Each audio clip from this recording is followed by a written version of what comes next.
From crisis to disaster and now to the verge of catastrophe, Zimbabwe is stalked by cholera and malnutrition.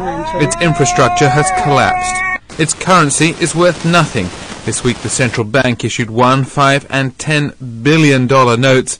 The $5 billion is worth less than $10. It's a nation that was once the hope of Southern Africa, a food exporter with inflation in single digits, a robust health system. Now the plight of its people is drowned out by the slings and arrows of President Mugabe and his enemies in the imperialist West. I will never sell my country. I will never surrender. Zimbabwe is mine. I am a Zimbabwean. Zimbabwe for Zimbabweans.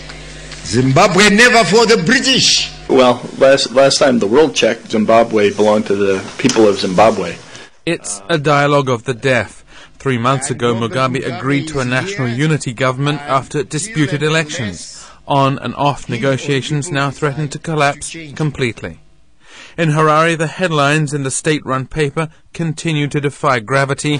The faces, resignation, exhaustion tell a different story. And to the West, the European Union, the United States, even to others in Africa, that story will only begin to change when Mugabe goes. We support those who are the democratically elected politicians of Zimbabwe and not those who remain in power simply because they have held on to power when the electorate has not supported them. But Mugabe has a loyal inner circle, including the military brass. Removing him would require the active support of Zimbabwe's neighbors, something Washington badly wants. And we think it is time for all countries who have what I refer to as unused leverage to use that leverage.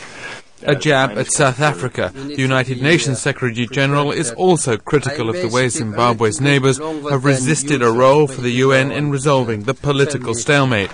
So for now, UN and other agencies try to bandage Zimbabwe's gaping wounds, while argument rages over who should run the country. Tim Lister, CNN, Atlanta.